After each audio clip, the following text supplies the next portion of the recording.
Hey everyone, so I decided to play this game um, because my grandmother, if you follow me on Twitter, is dying.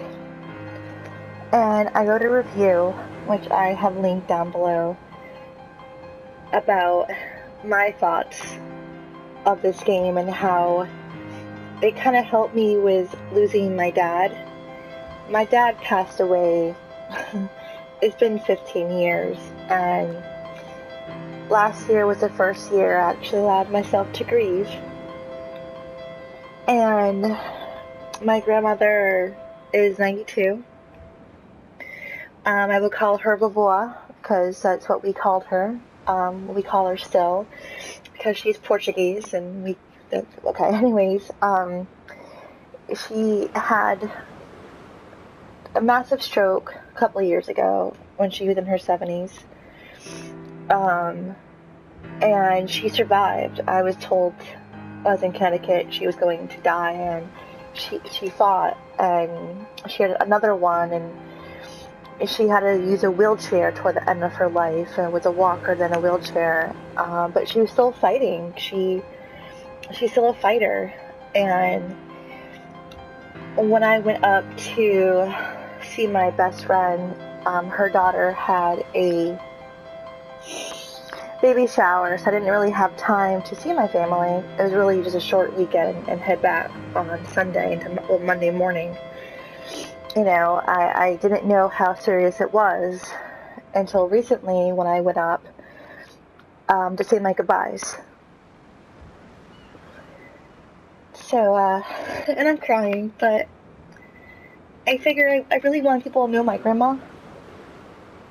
And I wanted to play a game that kind of helped me understand grief, loss, and how it transforms you into two directions with grief.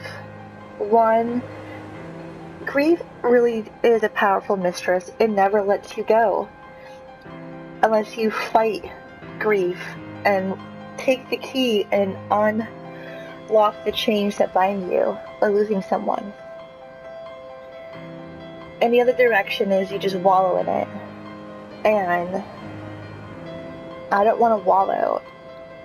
My grandma is, as of now, she's in her final days. But and it's hard. But I wanted to, while she's still here, is to play this and talk to you about her, and maybe share this journey with everyone.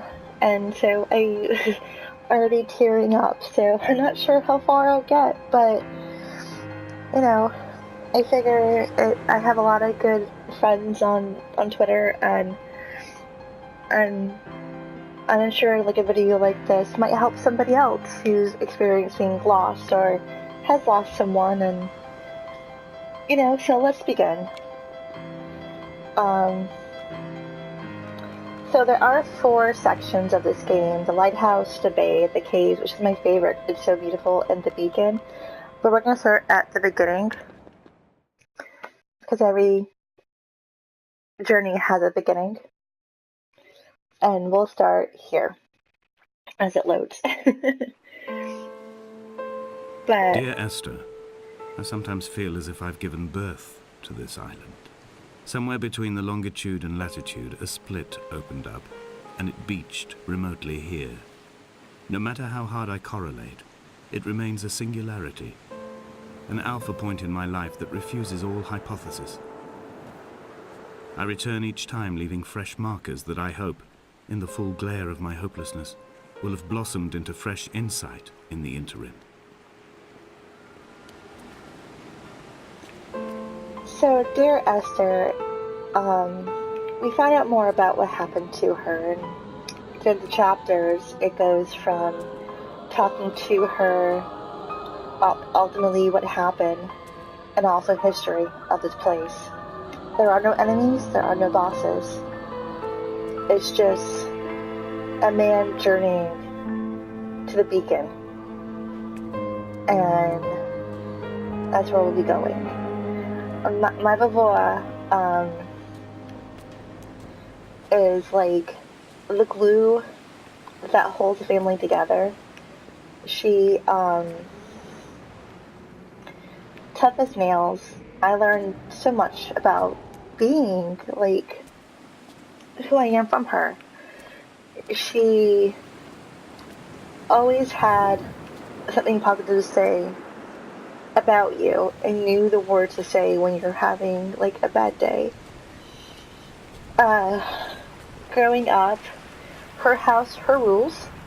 So you never really stayed out of line or anything, because she would not let you have it.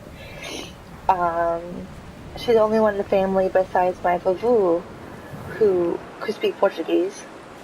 She never taught her kids Portuguese, and I kind of wish she did, because the Portuguese language is, like, really beautiful. So I only know, like, a few words of Portuguese over the years of, like, hearing from, like, various weddings. But my favorite memories of my Vovoa is when I was 10. When I was, like, 9, I really was getting, like, I was too mature for my peers. I had to grow up pretty fast. At night, you can see the lights sometimes from a passing tanker or trawler. From up on the cliffs, they are mundane. Of course, he would talk. Down here, they fugue into ambiguity.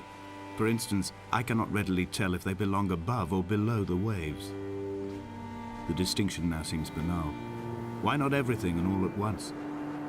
There's nothing better to do here than indulge in contradictions whilst waiting for the fabric of life to unravel. Okay.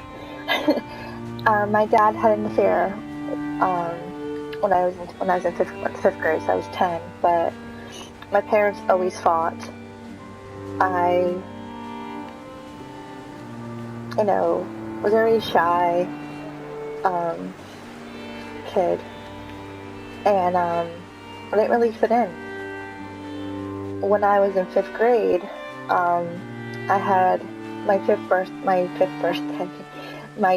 birthday, and that was the last party I had, like, with friends, until I was 28. I have found the ship's manifest, crumpled and under a stash of paint cans. Yeah, as you travel, along with this present cargo, there was a large quantity of antacid yogurt bound for the European market. It must have washed out to sea. God knows there are no longer gulls or goats here to eat it. And I had one person come besides my sister and, like, my mom and dad, and I stopped having birthday parties. When my dad had the affair, it was really rough. I had to shield my sister from a lot of the fights, a lot of the hurt words. I had to hear my mom and my relatives talk bad about my dad, call him names that I never would think to call anyone. And my mom was just so angry and betrayed by the affair. But I remember my Vovoa, telling her, you have two options.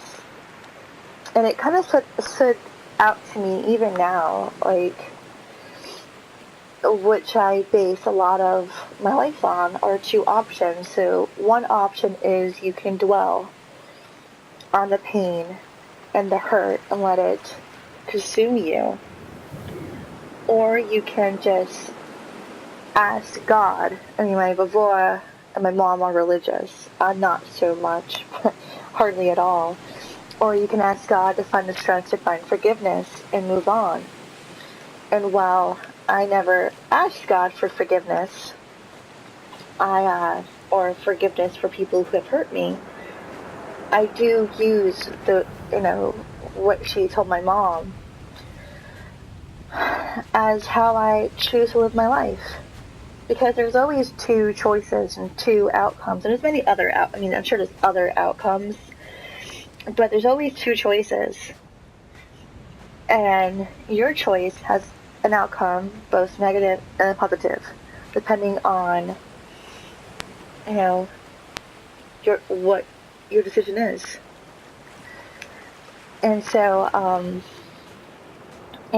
when she said that, it really stuck to me that I was in control. And that I could control my own life. I couldn't control others, but I could control my own existence. And I still keep that advice to my heart. When I found out I was adopted, I was young, 6. I didn't really understand what adoption was. The agency told my mom and dad that just tell the kids when they're young and everything's cool. But because can I go that way? I don't think so. But because I really didn't understand, it didn't really bother me until I was old enough to know I was different. I mean, in pictures of me and my dad, we look alike. I've been told, and I'm honored. But we're not. But my Vovoa, when I told my Vovoa that, I just feel not part of the family because there were no blood ties that tied me to the family. And I was 10 or 11. It was when my Vovoa passed. That's my grandfather. And I remember her telling me, because I was really sad and didn't have, friends. I had what I would call associates, which I guess seems really, it's like fish. It seems really kind of sad. But I had people who, were friends, but not close friends. Just people who were associates at work. You see them, they're nice to you, and that's it. And my Vovoa told me, and this is how I base a lot of my life, that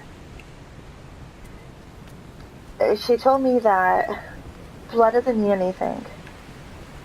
Just because you're blood related to someone doesn't mean they'll automatically love you.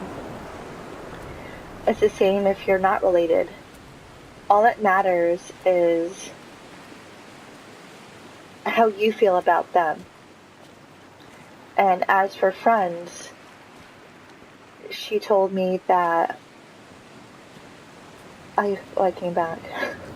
That you don't need to have you go in here, I wonder. You don't need to have a million friends. Because having so many friends in your life does nothing. Because it's all just people who are yes people. And you can have a lot of friends, but it's always quality over quantity. If you can have one person in your life that is a true friend to you, then that's all you need in life. Your life is fulfilled. It is full of happiness.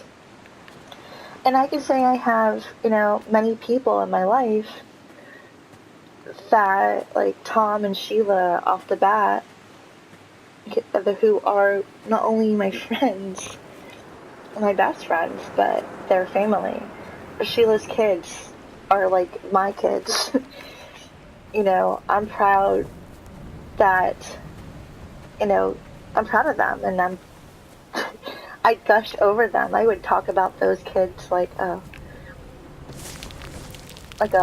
bunch of times if you let me. But my Vovoa, her name is Olinda. And she's the only one, like I stated, who speaks Portuguese.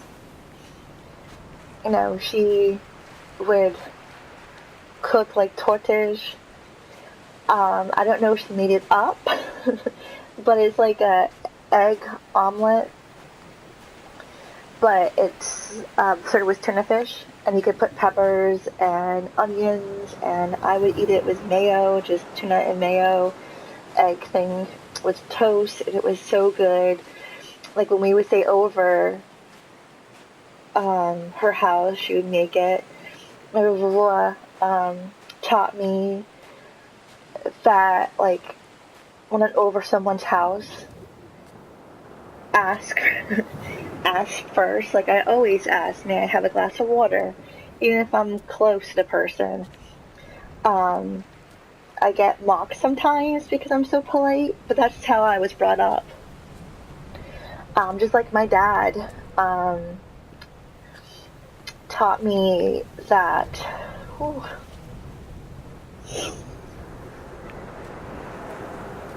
the trick to living a happy life is to laugh, to be a kid, to keep that kid in you. It's something I do, and I joke my mental age is like 4. But if I can have a reason to smile or be happy, then my life is worth it. Even when I'm having bad days. Donnelly's book had not been taken out from the library since 1974. I decided it would never be missed as I slipped it under my coat and avoided the librarian's gaze on the way out. If the subject matter is obscure, the writer's literary style is even more so. It is not the text of a stable or trustworthy reporter. Perhaps it is fitting that my only companion in these last days should be a stolen book written by a dying man. But yeah, as you explore, they'll pop up. But even with my depression, have days where it's just, well, hard to live. I still smile because I can find one thing that makes everything worth it. Even if it's just like, as silly as it is, like a retweet or someone just saying hi, that makes my day. They cut parallel lines into the cliff, exposing the white chalk beneath. You could see them from the mainland or the fishing boats, and know to send aid or impose a cordon of protection, and wait a generation until whatever pestilence stalked the cliff paths died along with its hosts. My lines are just for this, to keep any would-be rescuers at bay. The infection is not simply of the flesh. Yeah, I love this game, by the way. It's one that really surprised me, and it's just beautiful. It's a beautiful, haunting journey. When I first played, I cried. But yeah, I mean, a lot of the reason why it's hitting me so we feel no particular need to turn back. There's nothing to be seen if we did. I like how he interrupts me. No tired old man parting the cliffs with his arms. No gifts or Bibles laid out on the sand for the taking. No tides turning or the shrieking gulls overhead. The bones of the hermit are no longer laid out for the taking. I have stolen them away to the guts of this island, where the passages all run to black, and where we can light each other's faces by their strange luminescence. Okay. Sorry, when he talks, I love the voice actor's voice. It's very soothing. It's just probably just me. But when I lost my Vovoa, he survived like a tractor falling on him. Like he had a lot of land, a lot of farmland, and he survived that. He had broken ribs, and it was pretty bad, and he survived. He was lucky. He died. He had a heart attack in the graveyard. He was planting a tree on his, like, by his mom's grave, and had a heart attack and died at the hospital. And my dad, my grandfather, my dad's dad, we weren't close. He was in Florida, and we didn't have that relationship. that I have is my Vovoa. So I felt sad for not knowing him. He was both my grandfathers served in World War II. My Vovo never talked about what he saw. He did see things, and when I would ask him, he would just his face would just get really hard. He was always a joyful man, always laughing and having fun, calling me Karina, or like, that's not my name, Vovo, and he's like, oh, it's Tasha, that's not my name, Vovo. But he would never talk about what he saw. He would just remain silent. And my grandfather was actually performed. He played the bugle during the war, and I think I don't know what rank he was, but my grandfather was proudly Jewish. My dad was raised Jewish.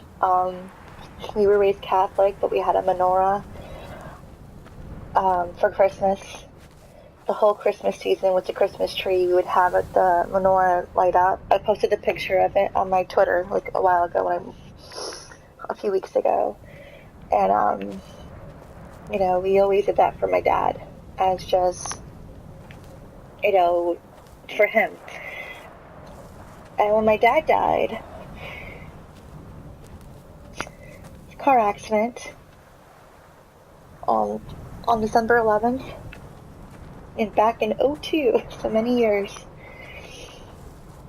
So it was different. Like, I didn't really get to see someone like fade, like, I guess. Like, I just saw the aftermath. Like, my dad died instantly in a car crash. My mom saw him die, so that really fucked her up. Like, I never asked my mom, like, I don't want to know. And both my grandfathers just died without me seeing, but my Vovoa has dementia. Like, she had dementia before the stroke. She would forget little things, names. Like, she knew the names of the relatives. I met Paul. Oh, here we go. I made my own little pilgrimage. My Damascus, a small semi-detached on the outskirts of Wolverhampton. We drank coffee in his kitchen and tried to connect to one another. Although he knew I hadn't come in search of an apology, reason or retribution, he still spiraled in panic, thrown high and lucid by his own dented bonnet. Responsibility had made him old. Like us, he'd already passed beyond any conceivable boundary of life.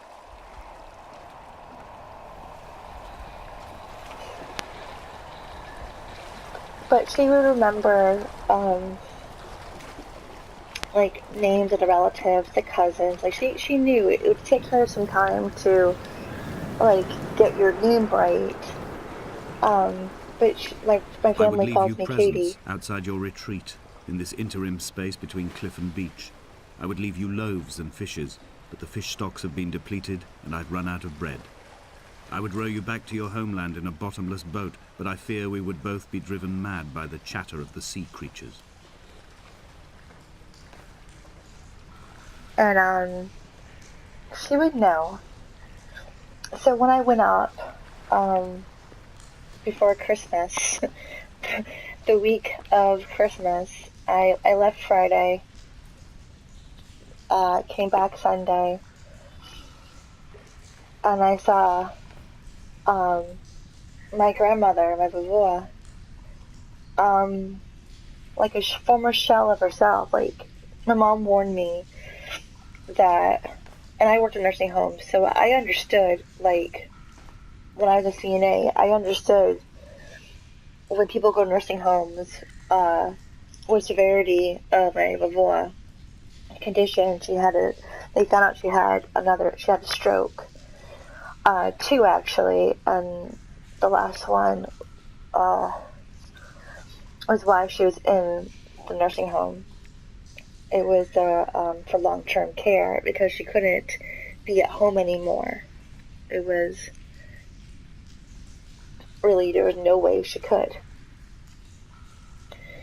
And when I saw her, she was feisty on Friday. She called me a hussy. I was wearing a pink ring. She slapped my hand away, saying that she didn't want no hussies near her. It cracked me up. Like, she was still fighting. But then she said she wanted to die. And it still breaks my heart, but once people get the mind frame, and I know from how bad severity of my own depression was 2 years ago, what it's like to just know, like, have those thoughts, you should die. I never acted upon it, but like, I was going to end my life 2 years ago. But I confided to Tom, and I got help, and I'm doing a lot better. But seeing my grandma just,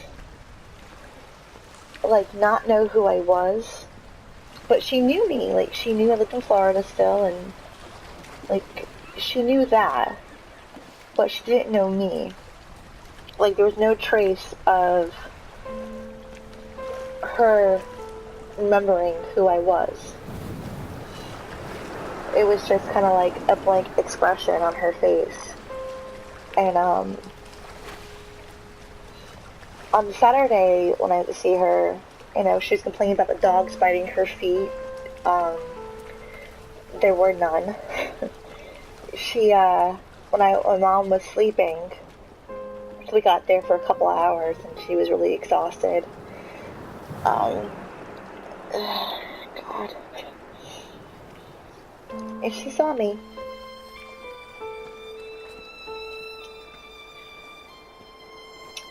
And she knew who I was.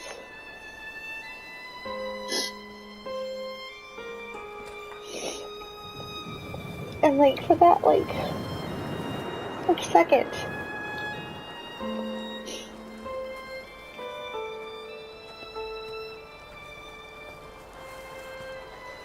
she knew me.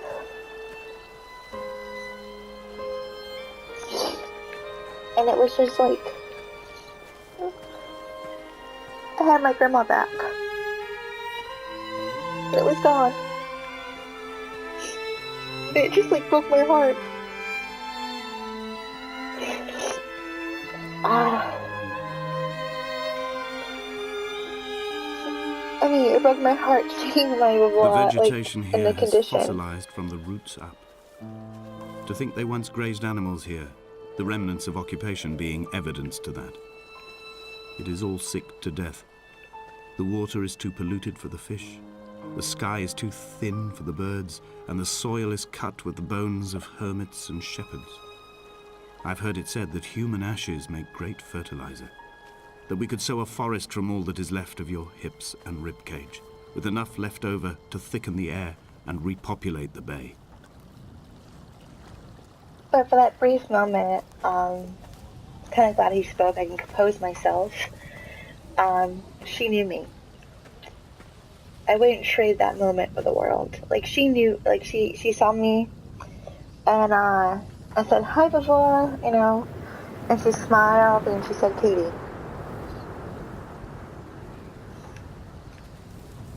And, so happy to see her like that. Even though it was like a really fleeting moment, it was a moment that I treasure. Even now, as the doctor told my family, my mom told me last night, that her legs, the color is really bad, and she's in so much pain, and all they can really give her is morphine every 2 hours. So that's all that they can do at this point for my grandmother. Is if I die. Come back. That's not the first time I heard that. So, yeah. she's gonna go. My mom told me she actually asked when Christmas was. And I want to believe she gave us one more Christmas with her. And I'll try to that. Like, my Vovoa is a fighter. Like, if you could have met her, she's feisty. She's has like a zest for life. She's the first one when I was a kid who, when my little cousin Ricky, yeah, I was like a teenager at the time, or maybe like 18. I'm the oldest granddaughter.